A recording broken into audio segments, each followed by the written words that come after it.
Il était une fois, dans un village reculé, niché au creux des montagnes, se dressait le couvent de Sainte-Lucie, un havre de paix et de spiritualité où les nonnes vivaient en harmonie avec leur foi.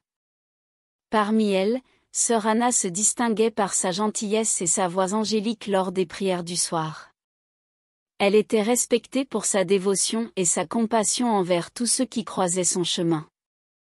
La vie au couvent suivait un rythme calme et immuable, ponctué par les prières matinales et les heures de travail silencieux.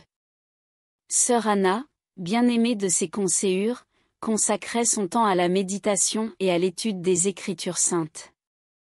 Chaque jour, elle trouvait réconfort et sérénité dans les murs séculaires du couvent, loin des tumultes du monde extérieur. Pourtant, un événement inattendu vint perturber cette quiétude. Sœur Anna commença à ressentir des symptômes étranges, des nausées persistantes et une fatigue accablante qui la laissaient épuisée après les prières du soir. Au début, elle attribua ces malaises à une simple fatigue spirituelle, conséquence de ses nombreuses heures passées en prière. Cependant, lorsque les symptômes persistèrent et s'intensifièrent, sœur Anna comprit qu'il y avait quelque chose de plus profond en jeu. Un matin, alors qu'elle se rendait à l'infirmerie pour demander conseil à sœur Marie, la mère supérieure, elle sentit une étrange sensation au creux de son être. Un pressentiment l'envahit, mêlé d'une peur indicible. Les mots qu'elle s'apprêtait à prononcer se bloquèrent dans sa gorge lorsque, soudain, elle se rappela une nuit particulière, où un rêve étrange avait troublé son sommeil.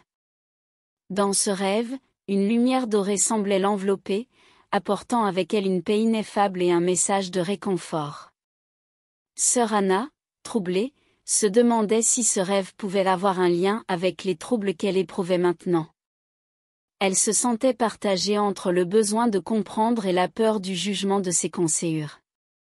Pour une nonne ayant fait vœu de chasteté, la perspective d'une grossesse était impensable, presque blasphématoire. Pris de peur, elle retourna à ses occupations.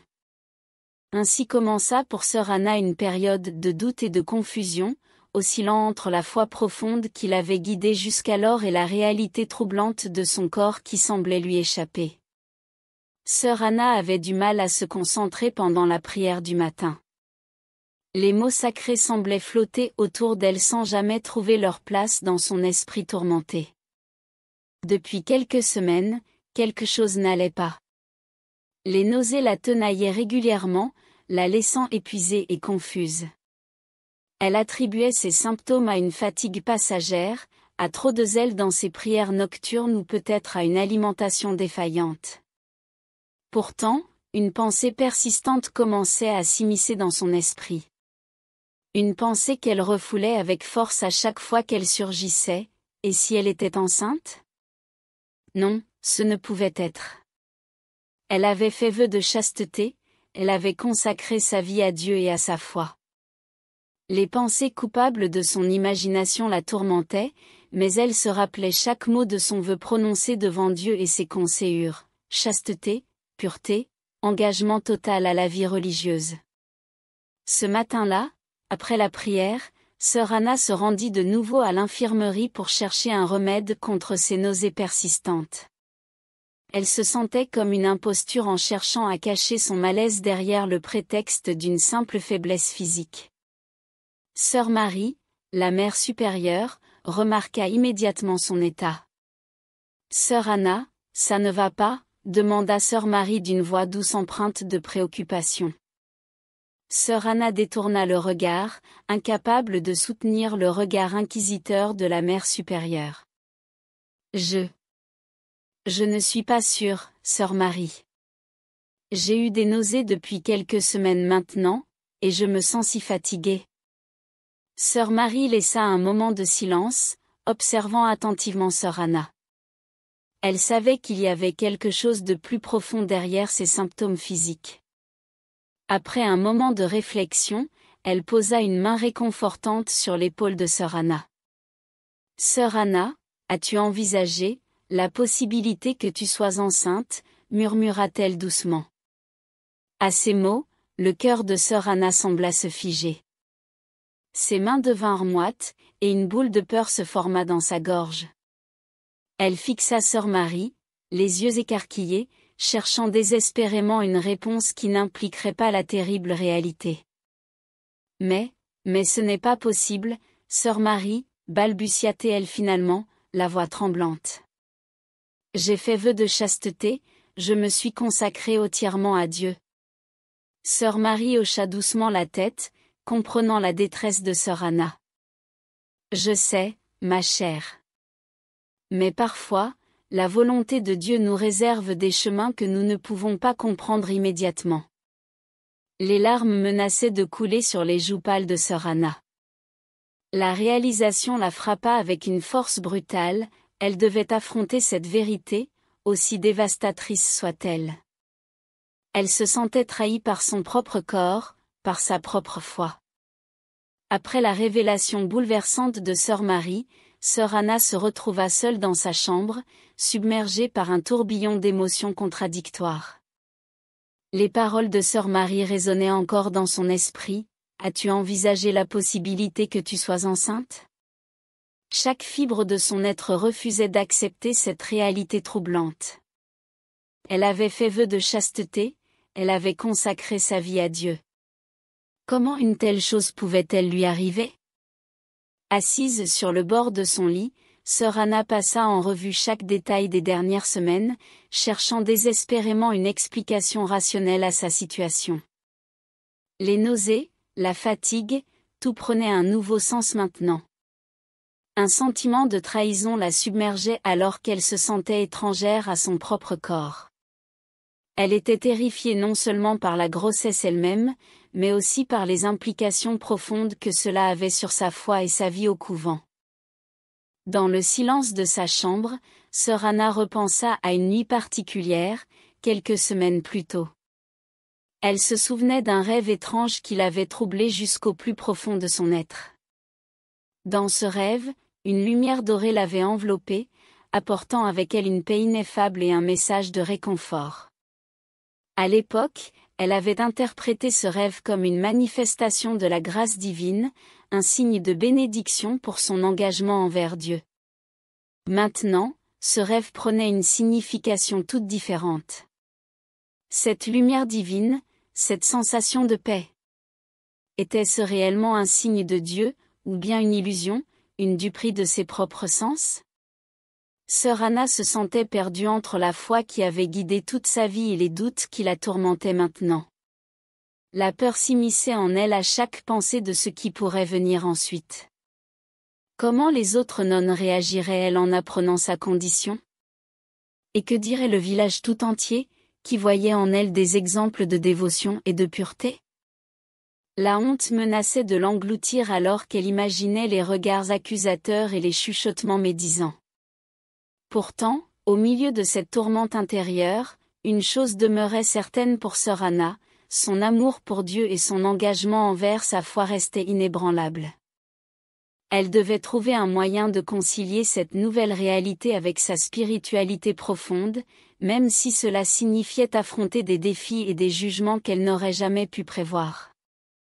Ainsi, assise dans la solitude de sa chambre, sœur Anna commença un voyage intérieur vers la compréhension et l'acceptation, cherchant des réponses à un mystère qui semblait défier toute logique et toute explication humaine.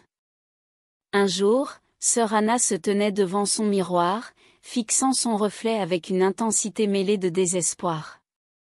Les premiers signes de sa grossesse commençaient à se faire sentir de manière plus tangible, rendant difficile pour elle de cacher plus longtemps ce qui se passait. Elle avait pris l'habitude de porter des vêtements amples, espérant dissimuler son ventre qui commençait à s'arrondir légèrement. Chaque jour, elle se demandait combien de temps elle pourrait maintenir le secret, combien de temps elle pourrait continuer à vivre cette double vie. Les autres nonnes au couvent commençaient à remarquer les changements subtils chez sœur Anna. Elle notait sa fatigue persistante, ses visites fréquentes à l'infirmerie, et ses repas pris en solitaire à l'écart des autres. Sœur Marie, particulièrement observatrice, avait elle-même remarqué les ajustements vestimentaires de sœur Anna et les moments où elle semblait perdue dans ses pensées, comme si elle portait un fardeau trop lourd pour ses épaules frêles. Chaque jour, sœur Anna se réveillait avec la terreur de voir son secret découvert. Elle savait que le temps jouait contre elle, que chaque regard suspicieux ou chaque question innocente des autres nonnes pouvait la trahir. Pourtant, malgré sa peur et son désir ardent de tout maintenir caché, elle ne pouvait s'empêcher de ressentir un sentiment de culpabilité croissant. Elle se rappelait les enseignements sévères sur la pureté et la chasteté, les sermons passionnés sur le péché et la rédemption. Comment pourrait-elle justifier cette situation, même à ses propres yeux? Comment pourrait-elle regarder ses conséhures dans les yeux et prétendre que tout était normal, que rien n'avait changé? Pendant les heures de prière, sœur Anna se trouvait souvent perdue dans des pensées confuses et des supplications silencieuses à Dieu. Elle se demandait pourquoi cela lui était arrivé, pourquoi elle devait porter ce fardeau. Elle cherchait désespérément un signe, une réponse, mais tout ce qu'elle trouvait était un silence pesant qui semblait remplir chaque recoin de sa vie. Le poids de la culpabilité grandissait en elle à chaque jour qui passait. Elle était tiraillée entre son désir de tout cacher et son besoin croissant de confesser la vérité, de demander de l'aide à ses conséhures bien-aimées. Mais la peur l'en empêchait, la peur du rejet, du jugement, de la déception. Ainsi, sœur Anna continuait de vivre sa double vie, jonglant entre la normalité apparente et la tourmente intérieure, espérant et priant pour un miracle qui pourrait lui offrir une issue à cette situation impossible. Les jours s'écoulaient au couvent de Sainte-Lucie avec la même régularité apaisante, mais pour sœur Anna, chaque journée apportait son lot de stress croissant. Malgré ses efforts pour dissimuler sa grossesse naissante, les autres nonnes commençaient à remarquer les changements subtils qui s'étaient emparés de leur sœur en habit. Ce fut d'abord sœur Claire, la plus jeune des nonnes, qui remarqua que sœur Anna évitait les conversations pendant les repas communs et semblait toujours chercher une excuse pour rester à l'écart des autres. Elle en parla à sœur Marie, la mère supérieure, sans vraiment comprendre ce qui se passait. Sœur Marie, observatrice et prudente, avait déjà remarqué les ajustements vestimentaires de sœur Anna et ses retraits répétés. Elle avait tenté de mettre ses observations de côté, voulant croire que sœur Anna avait peut-être simplement besoin de plus de temps pour elle-même. Cependant, les soupçons de sœur Claire attirèrent son attention sur des détails auxquels elle ne pouvait plus fermer les yeux. La mère supérieure décida d'observer sœur Anna de plus près. Elle nota comment elle évitait les regards directs, comment ses pas étaient plus lourds et chargés de pensées, et surtout, comment son visage affichait parfois une expression de détresse qu'elle tentait maladroitement de dissimuler. Lors des séances de prière, sœur Marie observa sœur Anna avec une attention particulière. Elle remarqua des moments où sœur Anna semblait perdue dans ses pensées, comme si elle portait un fardeau qu'elle était seule à pouvoir supporter.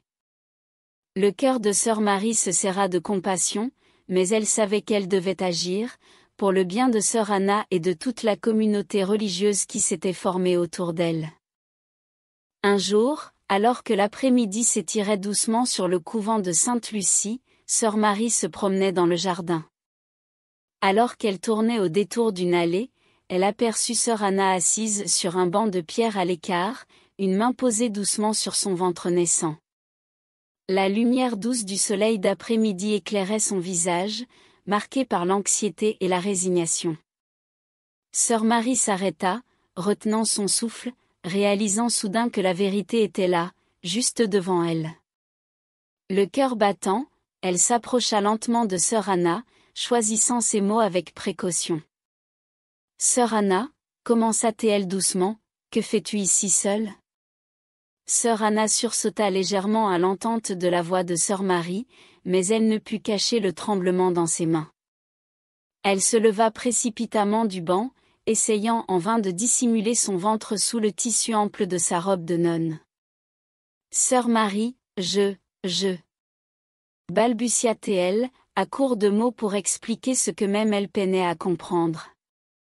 Sœur Marie posa doucement une main réconfortante sur l'épaule de sœur Anna. « Sœur Anna, tu n'as pas à porter ce fardeau seul. Je suis ici pour toi. Les larmes commencèrent à rouler sur les joues pâles de sœur Anna alors qu'elle sentait le poids de la vérité se déverser finalement. Elle raconta tout à sœur Marie, depuis les premiers symptômes troublants jusqu'à la terreur qu'elle ressentait à l'idée de ce que cela signifiait pour sa foi et pour sa place au sein du couvent. Elle parla du rêve mystérieux avec la lumière divine, du dilemme moral qui la tourmentait jour et nuit. Sœur Marie écouta en silence, laissant sœur Anna vider son cœur de toutes ses peurs et de toutes ses incertitudes. Elle savait que ce moment devait venir, que la vérité devait être exposée pour que sœur Anna puisse enfin trouver la paix. Quand enfin sœur Anna eut fini de parler, un silence pesant s'installa entre elles. Sœur Marie sentit une profonde tristesse pour sa sœur en Christ, mais aussi une admiration pour sa force et son courage. Elle prit délicatement les mains de sœur Anna dans les siennes et lui dit d'une voix empreinte de tendresse, « Sœur Anna, tu n'es pas seule. Nous trouverons un chemin à travers cela ensemble. » La révélation de sœur Anna avait jeté une ombre lourde sur le paisible couvent de Sainte-Lucie. Le secret de sa grossesse, gardé si désespérément pendant des mois, se répandit comme une traînée de poudre parmi les nonnes. Chaque chuchotement, chaque regard en coin semblait confirmer ce que beaucoup trouvaient difficile à croire, une nonne, ayant fait vœu de chasteté, portait un enfant. Les nouvelles se propageaient rapidement, malgré les tentatives maladroites de sœur Marie pour maintenir l'ordre et le respect de la vie privée de sœur Anna. Les nonnes étaient partagées entre la confusion, l'incrédulité et une profonde tristesse. Comment cela avait-il pu arriver? Quel genre de miracle ou de tragédie se cachait derrière ce secret troublant? Dans la salle commune, les conversations se faisaient rares et chargées d'une tension palpable. Les regards fuyaient, évitant de croiser celui de sœur Anna qui se sentait à la fois isolée et exposée au jugement silencieux de ses conseillères. Certaines nonnes se rassemblaient en petits groupes, chuchotant entre elles avec des gestes de consternation et de perplexité. D'autres préféraient garder le silence, absorbés par leurs propres pensées troublées. Les jours qui suivirent furent empreints de silence et d'incertitude. Les tâches quotidiennes étaient accomplies mécaniquement, les prières récitées avec une réserve qui trahissait l'inconfort généralisé. Chaque nonne se trouvait confrontée à une crise spirituelle inédite, remettant en question les fondements de leur foi et de leur communauté. Pour sœur Anna, chaque journée était un défi pour surmonter le poids de la honte et de la stigmatisation. Elle sentait le regard des autres nonnes peser sur elle à chaque instant, comme si elle était devenue l'incarnation vivante d'une faille inexplicable dans leur monde ordonné. Pourtant, au milieu de cette tourmente, une lueur d'espoir commençait à émerger. Quelques nonnes osaient approcher discrètement sœur Anna, offrant des sourires timides ou des gestes de soutien silencieux. Ces petites touches de compassion offraient à sœur Anna un peu de réconfort et lui rappelaient que, malgré tout, elle n'était pas complètement seule dans cette épreuve. Au cœur du couvent de Sainte-Lucie, le scandale de la grossesse de sœur Anna avait bouleversé l'ordre établi, laissant derrière lui un avenir incertain et des âmes profondément troublées à la recherche de réponses et de rédemption. Après avoir recueilli la confession bouleversante de sœur Anna, sœur Marie se sentit investie d'une mission cruciale, démêler les fils entrelacés d'une histoire enveloppée de mystère et de méfiance. Les murmures parmi les villageois et même certaines nonnes du couvent évoquaient des comportements troublants associés aux prêtres du village voisin.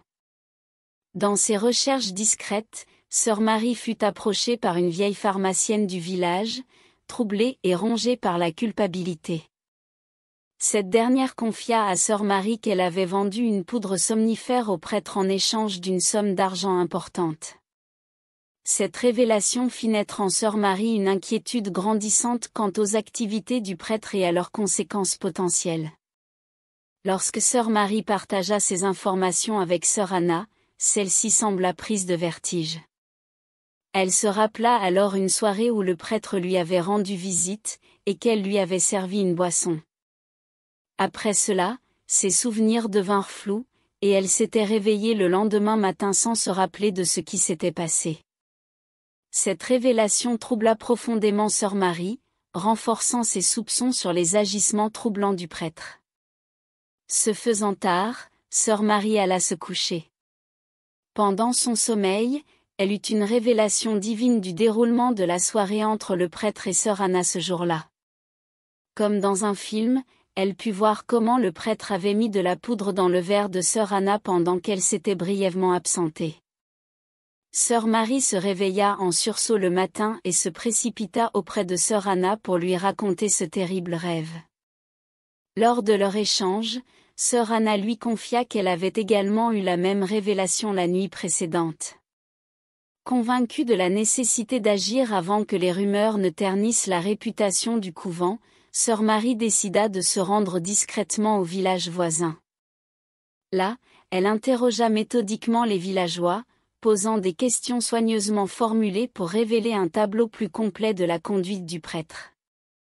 Grâce à une accumulation prudente de témoignages et de récits, ainsi que des allusions troublantes à des comportements inappropriés du prêtre rapportés par plusieurs villageois, sœur Marie finit par conclure que les soupçons concernant le prêtre n'étaient pas infondés. De retour au couvent, sœur Marie se trouva confrontée à une réalité troublante, celle d'un guide spirituel respecté dont les actions semblaient contredire la confiance et les valeurs qu'il représentait.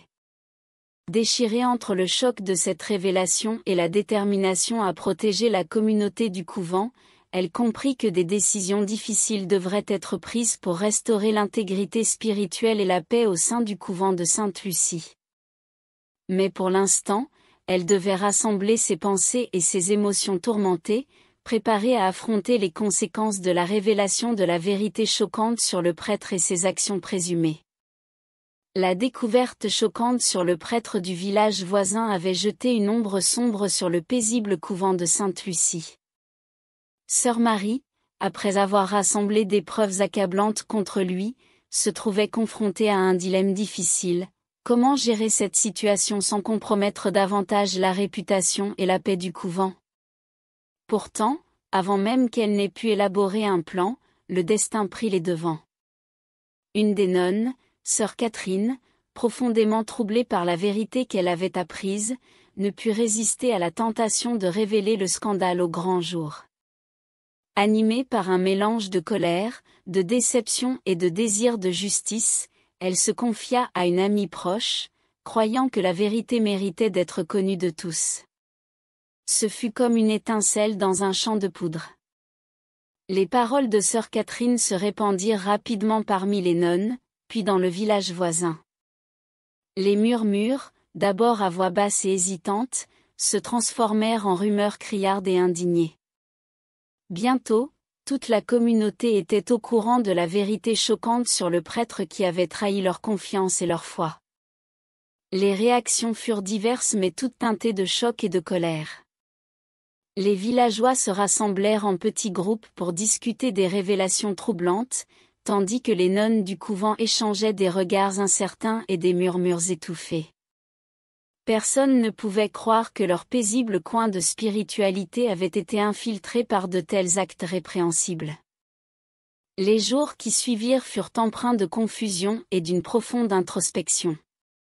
Chaque nonne se trouva confrontée à une crise spirituelle personnelle, remettant en question les fondements mêmes de leur foi et de leur engagement.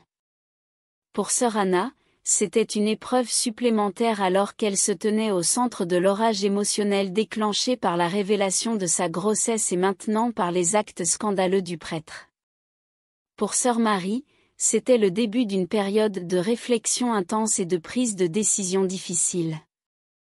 Elle savait que l'heure était venue de faire face à la vérité, de guider la communauté vers la guérison et la rédemption, même si cela signifiait traverser des eaux tumultueuses de scandales et de désillusions.